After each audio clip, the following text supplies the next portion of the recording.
et ça, tout le monde a un conflit à leadership. Donc, je crois que Bananza va comprendre qu'il y a un conflit à leadership. L'Église aujourd'hui est fragilisée.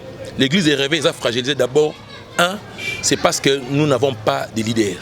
Ça, c'est important. Comment nous n'avons pas de leaders? Baza ba leader au biso to yebi baza n'onction so baza ba campagne to zo mona ba miracle zo sel masko leadership on ba so ngondeni. Tant que le ba oswana. Dites-moi na ko swana qu'est-ce que l'église, qu'est-ce que les enfants de Dieu vont bénéficier na? Absolument rien. Donc l'église des réveils aujourd'hui souffre, il y a autobengi, il y a un manque, il y a leadership. Confus wana lelo ememi ba groupe mususu il y a ba pasteur ba no sala. Donc inga moku na pasteur moko ba sali pe groupe na bango. Donc on a landeli bango. Pourquoi? Parce que baza dessus l'image il y a ba pasteur ils a terni na minute.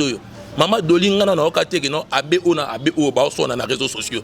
Non okateke imam o ba so na réseaux sociaux. Mais le ba pasteur il y a église de réveil. Nazo peta cette émission oyo.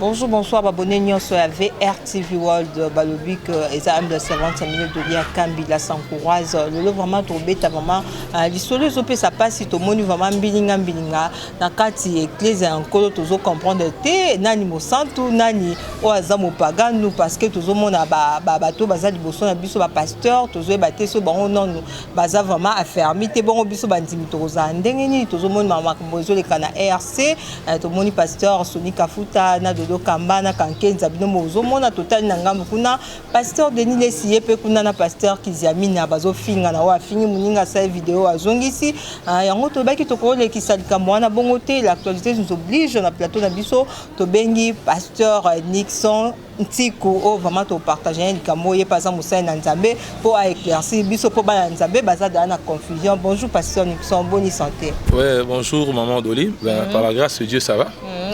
Comment se présenter ngabengo da pasteur Nixon ba o ba tala yo ba to ba la VRTV ba camarade no ba tanga no la RI ba bandimino baza na Europe baza na Asie ba on se peut avant ba comment se présenter. Vraiment on a vu que ça a facilité mon ami présenté ben nengo sobenga ba pesanga kombo ton na botami Nixon Siku Matondo nazali d'abord naza pasteur na église Tremplin ambassade et pas plutôt travailler avec l'apôtre Lori. En dehors de ça, tu as appris dans la business et puis tu as licencié en relations internationales. Voilà. Ok, pasteur Nixon déjà à se présenter. Bisous, pasteur Nixon toujours bête vraiment masolo par rapport à toujours mon amabouzo de quelle l'église de réveil. Pasteur Nixon, ton moni pasteur Sonic Kafout tabazo bendana o asali conférence de presse naie pasteur Sonic Kafout a sa conférence de presse naie à Kena Batune Mupandi kuna lisusu ba pasteur Kankenza na bakale tabache dodo kamba en tant que pasteur yo moni likamwana est-ce que ba sala bien ko do pasteur Sonic Kafout avant mandat na ba côté mbutu na mambuna avant mandat ekoka parce que tout le monde pasteur Kankenza sala 20 ans na ERC muto a dérangé été R comme Sonic Kafout à Akamba tout le monde y est pas même 3 ans tout le monde ba che boulouye ke la kati wana. Hey, Maman Doli, merci beaucoup. D'abord, on a tout ça la mise au point. Une émission, moi personnellement, j'ai été pour critiquer les hommes de Dieu parce que la Bible ne touchait pas mes voix. Mais seulement que Makambo, Tozo Mouna, j'étais un discrédit dans l'église des réveils au Bisso Petoza Bakambi. C'est pourquoi moi, je suis Makambon, autangi bakombo ya bela pasteur Sony, pasteur Kankenza. Moi déjà qui za guerre salami entre Batouana, baza des leadership, des leaders donc ils a déjà tout le monde a un conflit à leadership. Donc je crois que Bananza va comprendre qu'il y a un conflit à leadership. L'église aujourd'hui est fragilisée. L'église est réveillée, est fragilisée d'abord c'est parce que nous n'avons pas de leaders. Ça c'est important. Comment nous n'avons pas de leaders? Baza ba leader au biso to yebi baza n'onction so baza ba campagne toujours mona ba miracle zo sel masko leadership on bazo ngondeni. Azam moto il faut avoir un modèle pour les autres. Tant que yo le bi ba oswana. Dites-moi na ko swana qu'est-ce que l'église, qu'est-ce que les enfants de Dieu vont bénéficier na? Absolument rien. Donc l'église des réveils aujourd'hui souffre, il y a autobengi, il y a un manque, il y a leadership.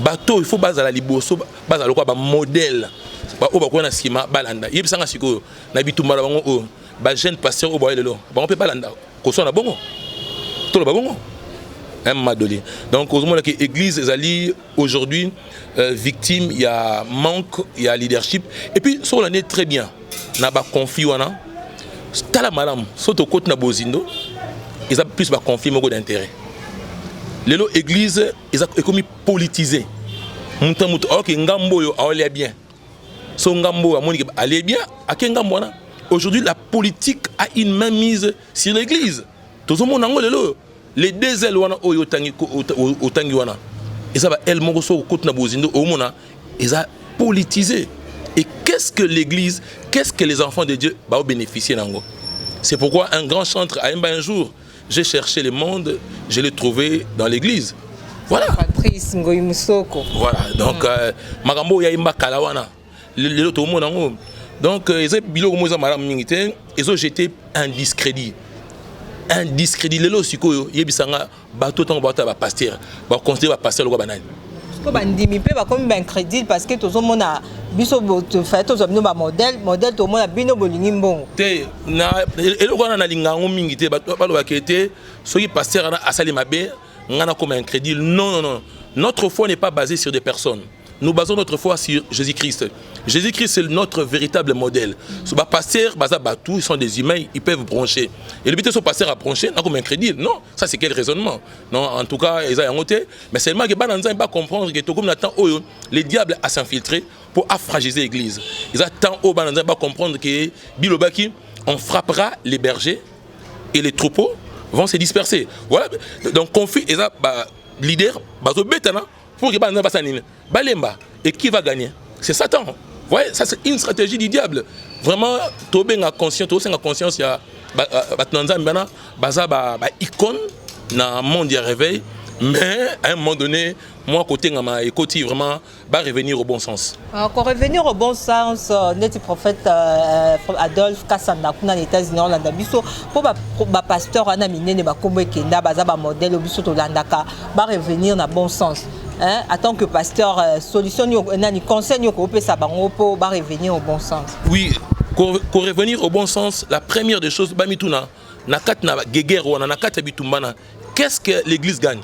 Qu'est-ce que Dieu gagne? Qu'est-ce que le peuple de Dieu a gagné? Absolument rien. Lorsque le peuple de Dieu a gagné, il a monté, mais maintenant, les gens commencent à devenir incrédules. Ça, c'est le diable qui gagne. Et là, il faut humilité. Il y en a dit que absence, il y a leadership. Un leader, c'est quelqu'un qui est humble. Et si il a sali faute, à reconnaître sali faute, à bon ici. Moi, je pense que a pardon, le pardon, pardon, mais pardon, il faut mettre en haut en exercice. Bible le dans Matthieu 18, 15, 16. Ce qui frère Nayo, à Sumuki, Lukaye. Répondre à ce qu'il quitter Lukaye une troisième personne. Est-ce que Makamon va Bisso? Est-ce que Bamo Bossa est là? Parce que tout le monde a ceux qui m'ont gaffé les réseaux sociaux. Voilà. Droit de réponse dans la vidéo. Voilà, donc avec la vitesse, il y a Internet, donc et ça peut bien être. Moi je pense que on peut tout reconnaître que génération Morozo Kende, génération Msusu Ezoya, il est grand temps aussi que génération Owana, icône, génération Msusu, il y a certains noms dans le monde de l'évangile, ceux qui ont Batangango, Basali Moussala, Bakei. Mais on a bien, exact. Ceux qui sont une question de l'eau. Monseigneur Monsengo, Azalaki cardinal, Asali Moussala, accueille le papa Nabiso Ambongo. Mais l'église est réveillée au Kakaba, comme Mokwana, depuis tout ça, et mais finalement, non. Après avoir servi, un leader Azamoto à servir, à misper Batmusuzu, il y a qui a Tikaliona la référence. Il y a un essai de défendre l'église de réveil le lot. L'église de réveil le lot, dans le bêta c'était, toi un manque il y a leadership. Oh nyon ce bitumbo nyon tout le monde a ils a confié un manque il y a leadership. Leadership est athée. Voilà. Leadership exacté wana le pasteur Nixon Tiku à lobby que leadership exacté ils ont fait ça vraiment parce que mon leadership exacté bazo tiki la paix ba gente na mo pe dodo kamba zape jeune parmi bato ba ba monique ba pe dodo kamba. Oui, ba jeune mais ba de quelle manière? C'est ça aussi. Un azan a besoin de ba confiance mais ba ndenge nini. Non qui passe mon à lobby ba pesa ka sapa tu as papa na mona te et lobby est belé penza ah oui et lobby belé sapa ta papa na mona te oui et kokate un papa il y a 50 ans moi dans a 10 ans PC sapa à kokate donc de le kambaza jeune c'est très bien mais seulement ndengeni azui bokonjwana azui bokonjwana na maman ko mabe mingi moi je pense que en toute humilité so yinga na place na ye na osenga d'abord église ezala soudée unité. Et puis, à cause de Bokonjona, ils ont pas le mot habité. Est-ce que tu as un avabacha non RC tu es un critère ni ne senga ka pour nous de pasteur tu es ba pour ba nzambe pe ba na pe ba yeba pour comprendre ate. Oui, tous ça la biso na ngai personnellement na za membre RCT na yebité mode de désignation ou ça la makuna. Mais soto côté na bozindo ma doli. Soto côté na bozindo ils ont ba bloc d'intérêt. Ils ont juste bloc nzambe te. Ah, nandimite nandimi na ngate. Comme tu charges bongo ko tata prière nzamba lobi bo pesa kinganya mema. De to bando ma temps wakala. Te. On a kuna za vote. Vote mama nzambe kuna zata. Ezaka vote. Ezaka vote. Nzamba ba ko corrompre penga musuba voter ya bino aller kabele. Moi yo mto mission na muno no ezanga te donc je crois que donc ba maligance ezay belé pour que mutabima afin que ba intérêt à quand X est prôné sur l'intérêt communautaire. Voilà, donc c'est un peu ça. Si vous avez au moni, confus, lelo ememi ba groupe mususu, il y a ba pasteur, ba no sala. Donc il y a un pasteur, moko ba salipe groupe na bango. Donc on a l'andeli bango. Pourquoi? Parce que bah dessus l'image, il y a ba pasteur, ils a terni na minute. Maman Dolinga na okate ke non ABO na ABO ba so na réseaux sociaux. Non na okate ke imam ona imam ba so na réseaux sociaux. Mais le ba pasteur église de réveil. Na zo beta cette émission oyo. Ba o ba ba leader. Ba leader. Totangi na mukanda juge. Bibi lorsque le leadership est faire défaut, le peuple fera bon lui semble. Ba na ba ça ko ba c'est plein nango. C'est ça le plus grand danger. Oya ko pengwa obia ça c'est le monde bazo récupérer bilokona et puis c'est l'église qui est fragilisée. Franchement ils ont payé sa victoire dans Satan et puis nzambe na likolo alors c'est plein nangote. OK ba pasteur wana bazo mona te que bazo attristé Saint-Esprit. Nzamba ko ma pe ko frapper parce que nzamba ko frapper Nzambazari est là en colère et riche en bonté. Mais tant qu'on est vraiment comme tant on frappe pas. Et quand on frappe, on t'a dit que yosa pasteur au côté ça vraiment réveille na kata RDC au biki ça bato tamu ça bakoka sorinde nini. Et ça vraiment tant on frappe Nzambe koya et koya nango parce que Nzamba préféré que PPO boleki ba jeune pe babima. Ba jeune prophète il faut babima parce que bino pe ba vieux bo umeli. Oui, Ndego Olobi Nzambe. C'est pourquoi na tiki na souveraineté Nzambe a traité Makambona. Et ça, le verset mo rebang sanga mi na Bible. La Bible dans ces jours là Nzamba otuna bosala ka ba miracle, beauté aka mais ngai Nzambe na tika ko ba binoté. Ça c'est ça ba verset autant na tanga on aller là. Pourquoi avoir servi Dieu et à la fin Nzambe aloba na bioté. Donc on les Makamba Nzambe yemoko mais tolinga to comment on a té. Baza ba icône ba kombo tangana baza ba kombo tang na yo kango il faut moi l'imemia ezala respect ezala mais seulement à un moment donné il y a déviation ba dévier c'est pourquoi na osenga bango ba se repentir et puis pardon ezala mutuel il faut un sincère pardon parce que pardon ezala moi madame mingi pardon et ça que église de réveil ezala encore une fois de plus unie lelo église de réveil ezala ko panzana stalla ba cartel et comme oyo azarana oyo azarana oyo mutamutu a le place intérêt nezali. Voilà l'église de réveil aujourd'hui. Donc l'unité dans l'église de réveil, il n'y en a pas. Exact. On peut savoir ma prophétie, toujours sentir la télévision, mais ça va prophétie parce que tu as vraiment intérêt naïf vraiment. Oh, le bikuna qui gagne aux hommes président, oh, le bikuna en tout cas. Est-ce que Maramboé sabi soso que simbite scott rosu kandeni, di bota nzambe vraiment a comme vraiment la boule et qui n'a tout na ba. Ndegodoli olobi ba sa prophétie. Pour nous taper sa prophétie, la prophétie c'est l'ainsi dit l'Éternel. soki nzamba tindi ote ma doli quand mnoko Mutabi na télévision na ngai nazomona. Professeur comme télévision. ah naoki terme comme écran prophétique na moni na réseaux sociaux écran prophétique ah vraiment na éviter on a le bien soki nzamba lobi le monter il faut se taire.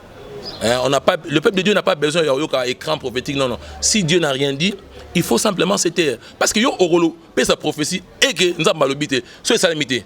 Yeb sangasko, au commandant.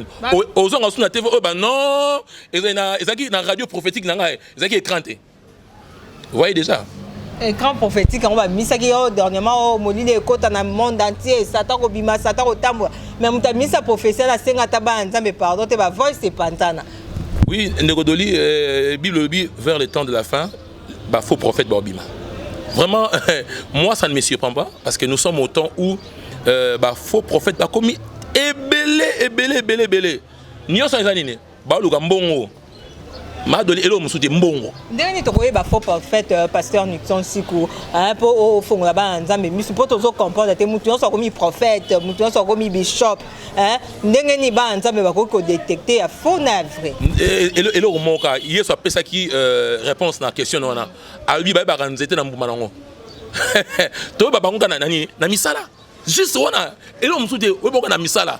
Abi moi robima, moi ebimite. Donc mon ara déjà. Parce que Nzamba a ça Nzamba c'est tout droit. Son Nzamba bi son Nzamba bi moi. Et là Nzamba bi moi toi be butu. Net tout le monde passer abi Nzamba bi singa yin. Lelo 10 personnes ba pesa mbongo. Tout le monde 12 personnes ba télé. C'est voilà Nzamba ba zong ça fait ba tout ba bio wana Nzamba c'est atemi si bango ezapeka bien. Non pourquoi dire Nzambe? Le bas que ngamoko n'a convaincu que lelo 12 personnes vont tellement. Donc ne faites pas dire à Dieu ce que Dieu n'a pas dit. Voilà, et puis pas si mingani bananzambe ba koti na makamona na loyenge wana. Bananzambe ba liki babilo kwana. Moi nzambe soko oyina simplicité, prière simple be. Olingata moi nzambe balingi babilo kwana prophétie, ndeko na omona yo comme patron ya chaîne moko ya na YouTube. Wana ndeko doliso na mito après émission au pire à $500.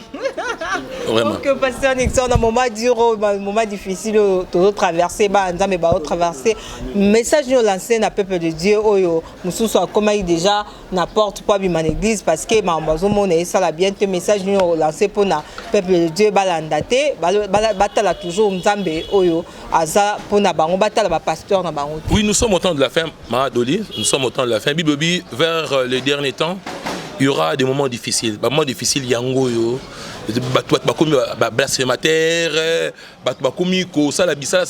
peuple de Dieu, tout même makambote. Jésus-Christ revient bientôt. Soyons sur nos gardes. Confie à pasteur, écoute sa la léthargité. Écoute sa pongité. Veillons. Bible bétara c'était veiller. Veiller le libérer. Oh là la raté. Non. Fais attention, parce que Jésus revient bientôt.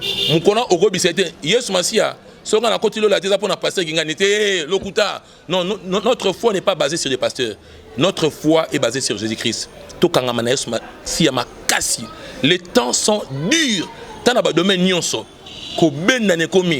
La politique, les hommes de Dieu, les temps comme difficiles,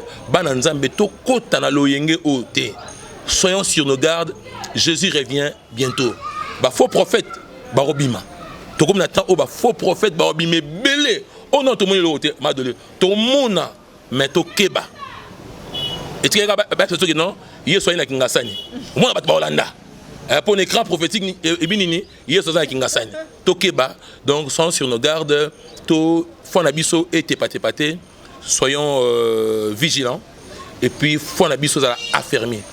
Biso tout à l'heure les hommes peuvent trébucher mais notre foi n'est pas basée sur les hommes, notre foi est basée sur l'espérance en Jésus-Christ. Amen. Pasteur Nixon message ni pour la scène ba homme de Dieu oyo déjà ba comme déjà côté ngama pona ba bi batika ba ninga bongote il faut ko sunga bango ka ba za ba ndeko na biso to za ba chrétien et c'est on a biso za soki ba zongi na nzela nzambe po ezali pa molia ba te belé. La première des choses bibliques c'est qu'ils sont forts doivent soutenir les faibles. Vraiment moi en tant qu'un homme de Dieu je dois d'abord prier pour eux. Nous dois prier parce que ngana pasteur tant ba finga pasteur za ba finga indirectement. La deuxième des choses en toute humilité bazala bato komi kitisa mabene yango wana bazala bato komi kitisa esika oyo tengami reconnaître ba faute na yo reconnaître esika yo trébuché bible bien to reconnaître esika to koi to téléma to contenu musa ndambe. Nous sommes des hommes, nous ne sommes pas parfaits, il y a des erreurs, mais en français, l'erreur est humaine, mais persister dans l'erreur devient diabolique. Donc comprendre, même les hommes de Dieu, lorsque vous persistez dans les erreurs, donc vous devenez carrément diabolique. Voilà donc, Tolingi Bino Mingi, Boza Bat Boussali Moussala Nene, et mon année, mais vers la fin, il y a bien hésité parce que derrière vous, il y a un grand monde où merci Pasteur Nixon, émission vraiment CPC Batunio sur Batal Bisso Pasteur Nixon, numéro contact na na ba mbote na batonio sur Balandi Bisso partout dans le monde à travers VR TV World. Oui, merci. Numéro contact c'est le plus 243 81 763 001 Nabandeli plus 243 81 763 001 Bambote son tobani kotanga bambote sigo nerodoli ego zabiso tambele mbote particulier na bande ko chaîne oyo nzamba pambola batbala na chaîne prophète Adolphe Biska Yoza nzamba pambola na initiative oyo na États-Unis vraiment onction nzambe et fuluka pelikolo ya ba abonné ya ba chaîne oyo bo s'abonner massivement na chaîne oyo et puis bo ça vraiment béni parce que to koti masolo ngotin ba mati abokoyoka bo ça béni. OK, merci parce que nous sommes mati abokoyoka ngape na lo mabanga vamezate mingi bo nzambe na pesika merci le prophète Adolphe Kassanda kuna États-Unis tout le monde à prochain numéro nanga contact ça plus 243 85 026 94 14. Bye bye.